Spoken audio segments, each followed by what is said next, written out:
今天这台2018年的 Toyota RAV4 哈，那个电动尾门油压撑杆有异音故障，它的开门抬升只能开到一半，哈，明显它的油压撑杆的那个抬升的力道不足，今天要来进行更换。现在这台 Toyota RAV4 经过那个师傅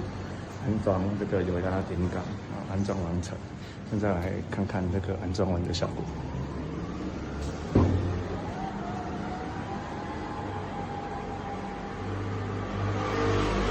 安装完油压尾门的那个电动尾门的顶杆没有异音，